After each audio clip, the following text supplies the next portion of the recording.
بسم اللہ الرحمن الرحیم۔ السلام علیکم ویورز، میں جاوید خان اپنے یوٹیوب چینل جے کے انالیسز میں آپ کو ویلکم کرتا ہوں۔ ہم اپنے ریگولر پروگراموں سے ہٹ کے، جس طرح میں نے ذکر کیا تھا پچھلے پروگرام میں، درمیان میں ہم آج نسلہ ٹاور کیس یا مسئلے کا ذکر کریں گے۔ نسلہ ٹاور کیس ایک دفعہ پھر بتاتا چلوں کہ نہ تو میرا مطلب پرٹیکولرلی یہ بلڈنگ یا یہ فیصلہ ہے، میں یہ آپ کو بتانا چاہتا ہوں کہ اوورآل ہمارا اپروچ ایک مسئلے کی طرف کیا رہتا ہے۔ نسلہ ٹاور بے شک ایک غیر قانونی جگہ ہوگی، کوئی ایمینٹی یا ویلفیئر کا پلاٹ ہوگا یا کوئی گورنمنٹ کی زمین ہوگی۔ اب کسی بھی بندے کو یہ الاٹ کر دی گئی اور کسی نے الاٹ کی ہے، تو یہ کوئی فرشتوں نے تو الاٹ نہیں کی ہے۔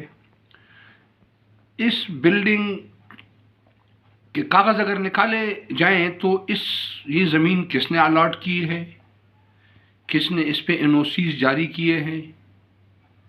وہ کوئی برطانیہ سے یا سعودی عرب سے تو کوئی نہیں آیا ہے جس نے الاٹ کیے ہیں۔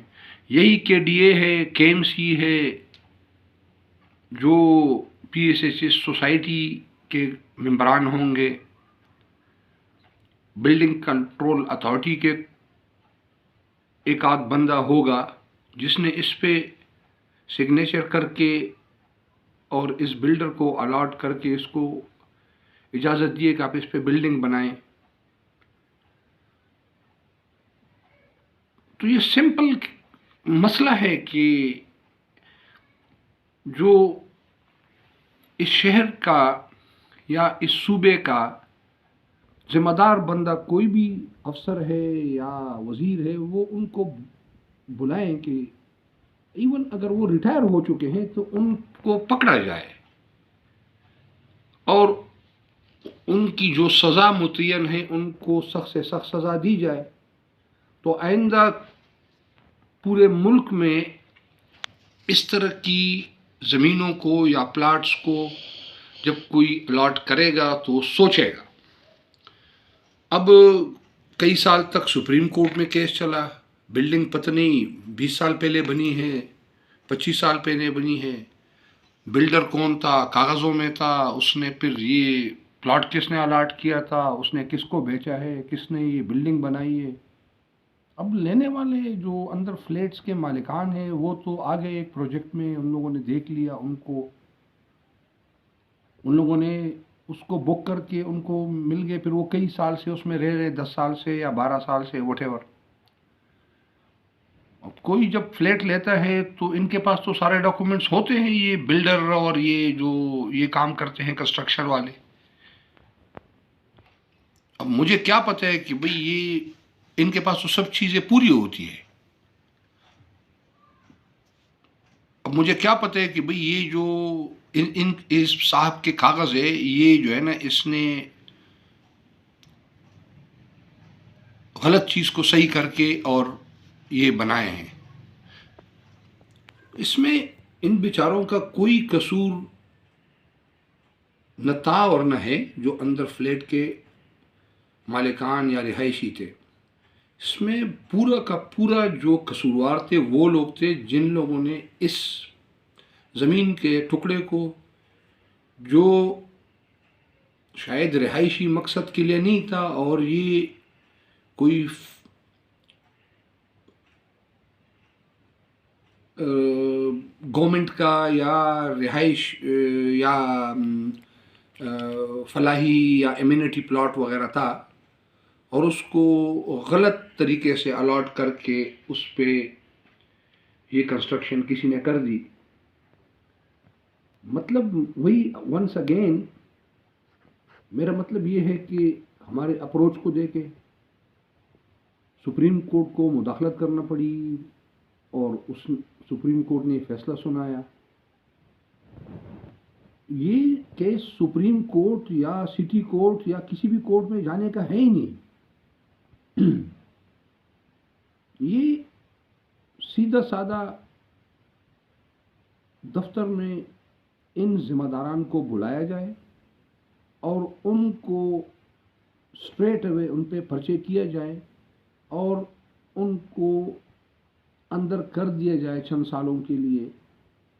لیکن افسوس کی بات یہ ہے کہ ہم تو کئی مہینوں اور سالوں کے بعد اس نتیجے پر پہنچے ہیں کہ وہی جو ہر مسئلے میں ہوتا ہے. اب اس میں پروونشل گورنمنٹ نے سپریم کورٹ کے فیصلے کے بعد ابھی کوئی کمیٹی بنائی ہے جس کو ایڈیشنل چیف سیکرٹری چیئر کرے گا اور اس پہ پتہ نہیں کتنے اور افسران ہیں جو اس کے ممبر ہیں. وہ انکوائری کرے گی کہ یہ کن لوگوں نے الاٹ کیا، کون ملوث تھے. اس میں کیا انکوائری ہے؟ اس میں آپ اس بلڈنگ کی فائل کو دیکھیں، اس پہ سگنیچر کس کے ہیں. جس طرح کسی بھی گھر کے ڈاکومنٹس ہوتے ہیں اور اس پہ ایک ذمہ دار کے دستخط ہوتے ہیں. اگر وہ آن ڈیوٹی ہے اس کو فوراً پکڑ کر نوکری سے ڈسمس کر کے اس کی ٹرائل کی جائے. اگر وہ ریٹائر ہو چکے ہیں تو وہ ان کو ان کے گھروں سے پکڑا جائے. اگر وہ اس دنیا میں نہیں رہے تو اس کے بعد تو انسان کچھ بھی نہیں کر سکتا ہے. یہ اس پہ ابھی مزید وقت اور پیسے کا ضیاع ہوگا. مختصر یہ کہ ہمیں اگر بتایا جائے کہ یہ مریض ہے، اس کو آپ اسپتال میں داخل کریں، ہم اس منج اور نتیجے پہ پہنچے ہیں ایز اے ہول پوری مخلوق. قوم تو اگر میں کہوں گا تو قوم کی کچھ اوصاف ڈسٹنکشنز ہوتی ہے، بلکہ ہجوم کے بھی کچھ تھوڑے بہت سمت ہوتے ہیں. یہ تو ایک بہنگم ہجوم بنا ہوا ہے اور جس نے جو کچھ کر لیا وہ سب چلتا ہے. یہ ایسی ہے کہ آپ ایک مریض کو ہسپتال لے جانے کی بجائے جس کو فوراً ہاسپٹلائزیشن کی ضرورت ہو اور آپ اس کو کسی میلے یا کسی تفریحی مقام پر لے جائیں اور کسی تفریحی مقام پہ لے جانے والے کو کسی آپ ہاسپٹل میں لے جائیں. بالکل ہمارے سے سارے سمت غلط ہو چکے ہیں اور یہ آپ کو سوسائٹی کے یہ جو سمپٹمز ہے ہر طرف نظر آئیں گے، ہر فیلڈ میں. کیونکہ ہم نے جو نسلیں تیار کی ہے، کر رہے ہیں اور جو اس وقت براجمان بیٹھے ہوئے ہیں وہ ہم نے ایسے ہی تیار کیے ہیں جو اسی طرح کے اوٹ پٹانگ فیصلے کرتے ہیں. ان کی کیپیسٹی نہیں ہے کہ وہ کسی مسئلے کو ایڈریس کریں اسی کے اپنے پیراڈائم میں. مسئلہ کچھ ہوتا ہے اور وہ پڑ جاتے ہیں کسی اور سمت میں. جانا اگر آپ نے مغرب کو اور آپ مشرق کی طرف چل پڑتے ہیں تو پھر تو کیا آپ کہہ سکتے ہیں. اس کے لیے آپ دعائی کر سکتے ہیں کہ لہٰذا آپ سب ان پر غور کریں کہ ہم کہاں پہنچ گئے ہیں. جس طرح میں نے کہا تھا کہ ہم اندھیرے سے اندھیرے کی طرف جا رہے ہیں. کوئی ایک سوسائٹی یا قوم یا ملک اگر آہستہ آہستہ اصلاح کی طرف آ رہی ہے تو پھر بھی کوئی ایک امید لگا کے بیٹھ سکتا ہے کہ چلو آج نہیں تو کل اور کل نہیں تو پرسوں ہم کچھ بہتر ہو جائیں گے. یہاں تو بڑی تیزی کی طرف ہم ایک سوشل ڈیزاسٹر کی طرف ہم چل پڑے ہیں. تو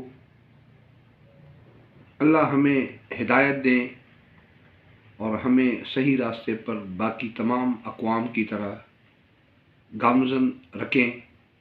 انشاءاللہ اپنے اگلے پروگرام میں دوبارہ ملاقات ہوگی.